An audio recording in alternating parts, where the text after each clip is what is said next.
Will Vinsmoke Sanji surpass the Yonko, or is he going to be Yonko level? Now I have to give you guys a video on my favorite straw hat because I just be giving y'all Zoro videos, so some of you guys think I'm a crazy Zoro tard. All I love is Zoro. I breathe, eat, and sleep Zoro. Nah, but that's definitely not the case. So we're gonna talk about how strong Sanji is right now. Then we're gonna discuss how he's gonna surpass the Yonkos like Shanks. Yeah, I said it because I know you guys hold Shanks at the highest regard. But yeah, let's talk about it. So when it comes to how strong Sanji is right now, he basically is stronger than majority of the commanders we know of in One Piece, and I'm gonna give you guys some names off the bat. He's stronger than 90% of Blackbeard's crew. He's stronger than Smoothie. He's stronger than Queen, of course. He's stronger than Katakuri, and throw Marco in there. I'm not gonna give you guys these baseless claims, so we'll get into that in just a second. So when it comes to how strong he is, we have to really analyze this fight against Queen. Sanji in this fight got a massive power up. He didn't just get it for Jambe, he got a whole package that came with that power up. He got a huge durability boost to the point where he could be classified as one of the most durable characters in the series. Obviously he doesn't have a feat that mainly implies that, but just logically how his body is structured, it wouldn't make sense. Sanji got an exoskeleton, making his body super hard, like so hard to the point, whoa, pause, very strong to the point where he can pretty much break swords on his body and deflect bullets. We seen Queen's sword try to attack Sanji, but the sword ended up breaking, and Queen was in this hybrid form. We know how strong he was swinging that thing, but Sanji's body was just harder. Yo, I gotta stop.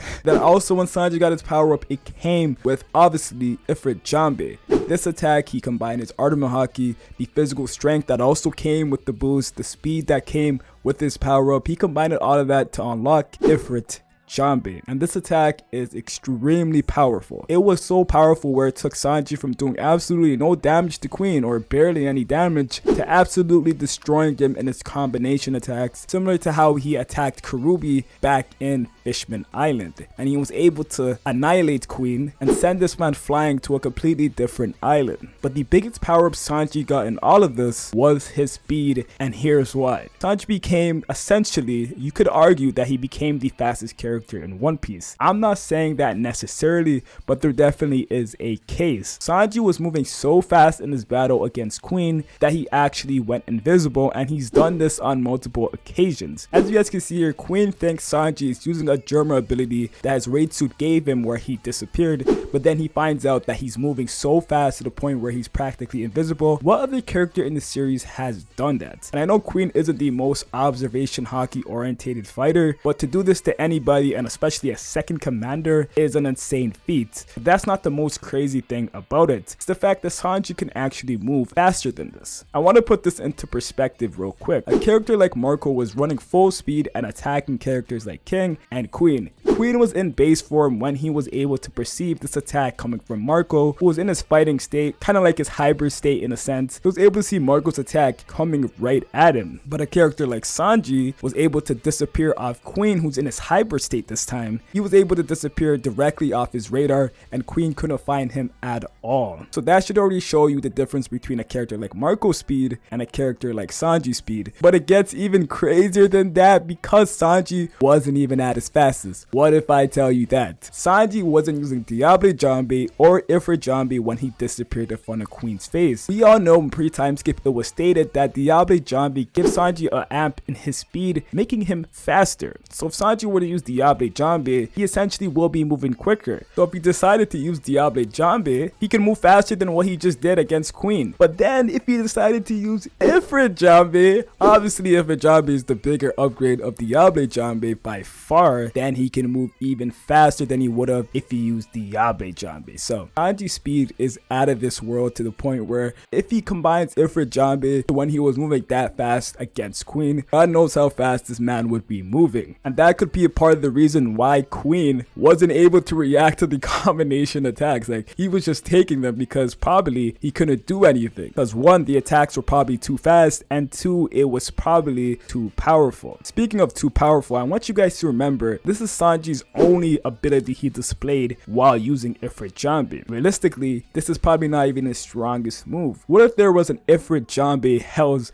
Memories? How strong that attack would be. What if there was an Ifrit Jambe Flambage shots or concasseur. Like, these attacks would be insane, and we haven't even seen the full capability of Sanji in Ifrit Jambe. And saying all this is the reason why Sanji can be stronger than characters like Marco, like I just mentioned, who he should be way faster than, and from what we've seen has showcased way better attack power than Marco ever did. And more specifically, why he can be stronger than characters like Katakuri. I know that's a trigger to some of you guys because Katakuri is the observation hockey master. I just explained to you how fast Sanji could really move against a character like Queen. Imagine if he applied Ifrit Jambe and Diablo Jambe to move even faster on a character like Katakuri. The observation hockey isn't going to do that much for you at that point. Katakuri was getting damaged by base Luffy. If Sanji with Ifrit Jambe hits Katakuri, what is happening to that man? Ifrit Jambe was able to annihilate Queen, who's way more durable than a character like Katakuri, and Katakuri gets hurt by Oven, gets hurt by base form Luffy. Oven was able to hit the quote-unquote future sight master. Isn't Oven the same character that Sanji speed blitzed and he couldn't even see what was happening to him? And that was before Sanji got any of these power-ups? Come on guys, we gotta keep it honest, like Sanji would dog walk Katakuri.